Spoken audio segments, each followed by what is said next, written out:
la mise en service de la première ligne de tramway en 2012, puis du téléphérique en 2016. Nous poursuivons nos efforts pour offrir un service de transport en commun de qualité à tous les habitants de la métropole et au-delà. Ce projet a été pensé avec un objectif central, améliorer la vie quotidienne de tous les habitants en facilitant leurs déplacements. Nous avons écouté l'avis des participants et nous avons cherché à concilier les attentes de chacun. Avec ce projet, les habitants de la métropole et d'au-delà pourront rejoindre rapidement et à moindre coût les principales zones d'emploi et de commerce, les principaux sites universitaires et plus largement l'ensemble des grands équipements du territoire comme l'hôpital de la Cavale Blanche, la gare ou encore le Quartz. Ce projet permettra aussi de mieux desservir certains quartiers comme Bellevue avec le passage du tramway ou Lambézélec avec le bus à haut niveau de service. Mon réseau grandit, c'est aussi le développement des pôles d'échange multimodaux et le renforcement des connexions entre les communes et le cœur de la métropole. Brest Métropole a décidé d'organiser une deuxième concertation alors que rien ne l'y obligeait, mais pour avoir des avis précis, des avis détaillés après des débats, des échanges sur le terrain pour conforter ce projet de deuxième ligne de tramway, de bus à haut niveau de service et de pôle d'échange multimodal. Les habitants et les usagers ont été interrogés. C'est d'abord eux qui posaient des questions et qui donnaient leurs opinions sur le souhait du tracé, sur les stations, sur la végétalisation, sur la place du piéton, sur la place du vélo, sur toutes les mobilités douces et sur l'insertion des futures stations au plus proche des habitations. Alors, les grands enjeux d'insertion dans l'espace public sont la transition écologique, bien sûr, l'insertion paysagère avec des couleurs, avec la végétalisation, avec une insertion vraiment le plus proche possible des attentes des habitants. C'est avoir quelque chose de beau, quelque chose d'agréable, pas uniquement minéral, mais quelque chose véritablement qui s'intègre dans le paysage. On a senti la population plus qu'intéressée, vraiment totalement imprégnée par ce projet et partie prenante.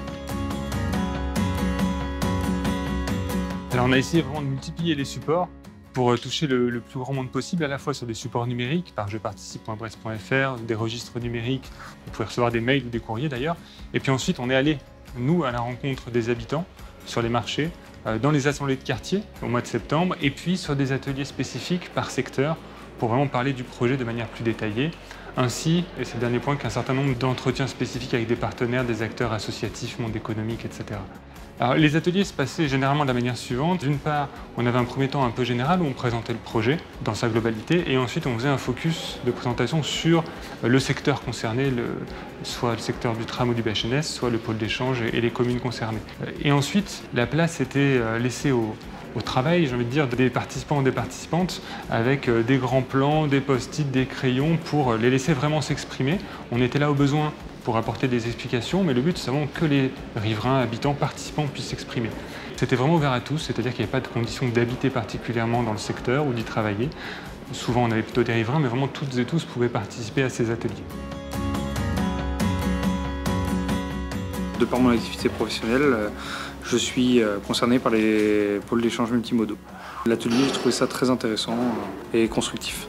J'ai vu des cartes plus précises que je ne voyais avant par rapport aux lignes de vélo. Bon, je sais que c'est un souhait d'essayer de faire des voies propres, mais c'est pas possible tout le temps. Je trouvais intéressant de voir ce qu'ils proposaient et puis surtout sur quelles questions ils avaient envie de nous écouter aussi. Est-ce qu'il y aura des endroits attitrés au vélo? Est-ce qu'on pourra switcher entre vélo, bus, vélo-tram?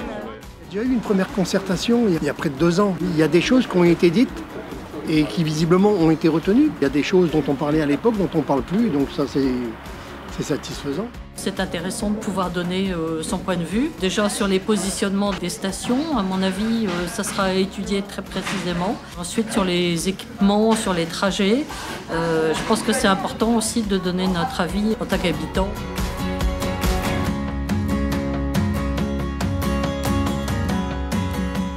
Très enrichissant de manière globale. Donc comment faire la synthèse sur des échelles qui sont très variées, qui partent par exemple à l'échelle du riverain, qui regarde comment sortir de chez lui, à l'échelle plus globale de se dire tiens, est-ce que le système de transport, la ligne de bus au niveau de service et de tramway vont devoir passer plutôt dans telle rue que dans un autre.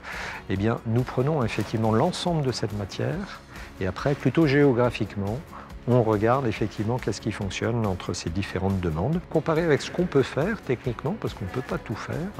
Et donc, en fonction de tout ceci, on essaye d'obtenir une meilleure solution. Les plans qui ont été critiqués, c'était une solution qui était proposée au niveau de ce qu'on appelle des études préliminaires. Il y aura un avant-projet qui sera finalisé au premier semestre 2022, qui permettra aussi de nourrir le dossier d'enquête d'utilité publique, qui, elle, sera lancée fin 2022, début 2023.